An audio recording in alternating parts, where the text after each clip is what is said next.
There was one particular person that all of us knew. The children, adults, everybody used to pick at him when he came by. We called him Chicken Man. He had a feather in his hat. He had a toy chicken on top of his car that he would drive around the area in downtown, blinking his lights and occasionally blowing his horn. When he got out of his car, he would walk downtown with a baby carriage with two little baby dolls in there and a picture of a woman. And when you say something to him or came near him, you would hear him making the sounds of a chicken. All of us used to laugh at Chicken Man. We didn't know Chicken Man's story. Chicken Man woke up one morning around 3 a.m. and his house was on fire. He panicked and he got out of the window and left quickly, only to get outside to hear his children and his wife screaming for help.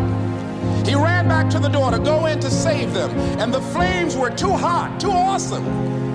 He tried to get in, he couldn't get in. He was desperate, frantic. Pretty soon the cries stopped. They perished in the fire.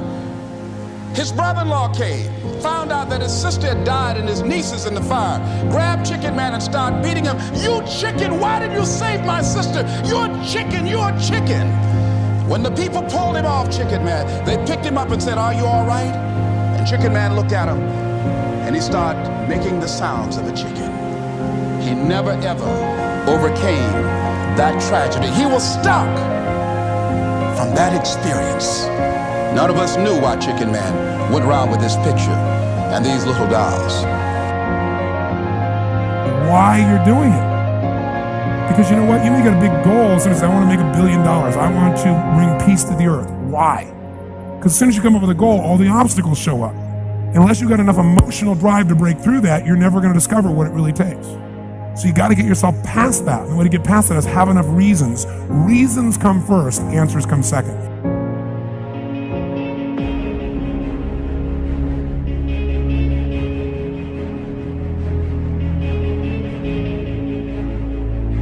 Chicken Man allowed his tragedy to destroy his life. All of us have experienced some tragedy, and if we haven't, we will. And you can either let it destroy your life or you can build upon it. You can permit it to let it hold you down, or you can decide, I'm not going to let that happen to me. I'm bigger than this. Make a declaration to yourself. Declare all-out war that you're going to get out of this rut. I don't care how good you are. I don't care how talented you are. I don't care how much you work on yourself. There are some times when things aren't going to go right.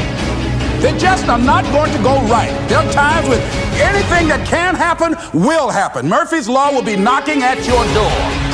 Why? I don't know why. That's called life. And you have to deal with it. Sometimes your life will be in a slump. Just like sports. Some of the best shooters can't hit baskets different times in games. They get in a slump. Do they sit on the sideline and say, I just didn't hit a basket today? No, they continue to execute. I suggest to you that if you are facing a challenge, don't stop. Stay busy. Work your plan. Continue to do those things that you know that work for you after you have evaluated yourself in the situation. Continue to move. Stay busy, stay busy, stay busy. Repeat after me. Help somebody. And help yourself. Because what you give is what you get.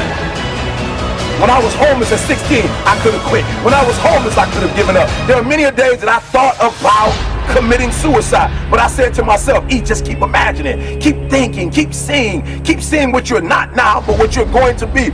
What you're going to be.